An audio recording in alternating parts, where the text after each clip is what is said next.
to Coin Mojo. I got a coin roll hunting $50 video from June and July of 2023. I take you on a little bit of a bridge adventure here in Michigan at the end of this video, so stick around to the very end. All right, the month of June and July 2023 is going to be a short one on the $50 hunt. As much as I tried to get $50, I kept running into walls. I was seeing other people's dumps, and I was only getting sporadic handfuls of loose $50, and sometimes I'd get a couple rolls that produced a little bit of silver. So the silver for the 2 months is pretty slim. I got two 64s, which you can't complain, two 90s, and then a 66, a 67, 7 68s, and two 69s, all 40%ers. And then I've got this discolored 72, I'm not sure about that one. This proof coins, bicentennial, an 87, which is an NIFC, a 73 cameo proof, a 2005 cameo proof. And then the NIFCs for modern coins, 2007 in really great shape, 2011 in great shape, 2016, 2019, and 2020 here. Now, I understand, I'm hearing that the government has released new $50 into the system, so they're not technically NIFCs. So I am finding some of these out in circulation. That's it. That's everything I got for the month of June and July 2023. My focus has been really on quarters and dollar coins the last couple months. I'm starting to fall short on the West Point quarter hunts. I'm not producing very many, and I'm going through tons of quarters. So it is what it is. I'll take a spattering of silver whenever I can. I still pull all proofs aside. I throw some of these back, but these are in fairly, this one at least is in decent shape. That one's not so well. That's not a proof. It's a NIFC, the only NIFC made in the 80s.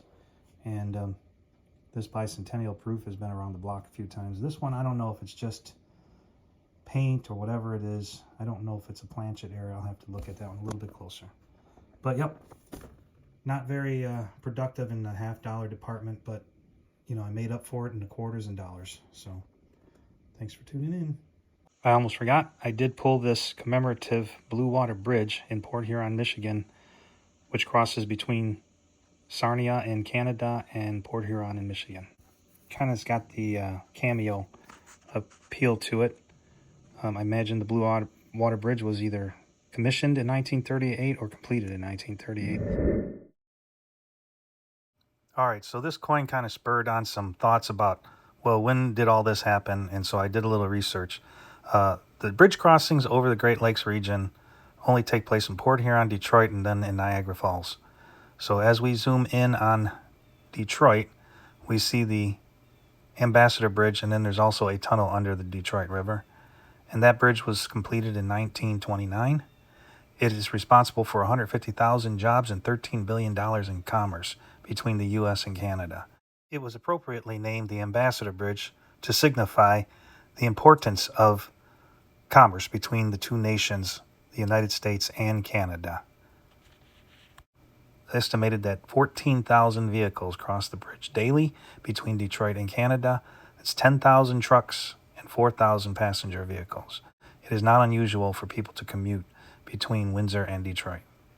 As we zoom out and go into Port Huron, we will encounter the location of the Blue Water Bridge, which is 65 miles north of Detroit. And the Blue Water Bridge in Port Huron is considered a cantilever type construction steel bridge. Here's some photos from the internet showing the span over Lake St. Clair or St. Clair River. You can pause this anytime to read the information I pulled from the internet. So getting back to Detroit, there's always been a need for additional international crossing space due to the traffic jams of trucks and cars trying to cross the Ambassador Bridge and the Gordie Howe Bridge, which is currently under construction. I will link you to a video that kind of shows you the progress of the bridge work here in Detroit on the Gordie Howe International Bridge. It's important to note that the Gordie Howe Bridge should be completed by 2025. Also, the two additional international bridges in North America cross at Niagara Falls, and one of them is called the Rainbow Bridge and between Buffalo and Niagara. Well, I hope you don't mind. We kind of went down the rabbit hole on that one, but it was such an interesting topic. I couldn't help myself. I hope that you enjoyed it.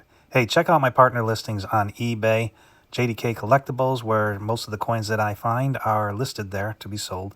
I also have a page on Facebook, Coin Mojo's Coin Roll Hunting. Give me those 4 clicks. Hit that subscribe if you haven't already done so, and hit that bell to get reminders or notifications every time I post a video. Comment and share. Let me know what you think. Was this video out of my realm? Maybe, maybe not. I'm a Detroiter, and I'm very proud of the bridge work and engineering that's going on around here. Coin Mojo out.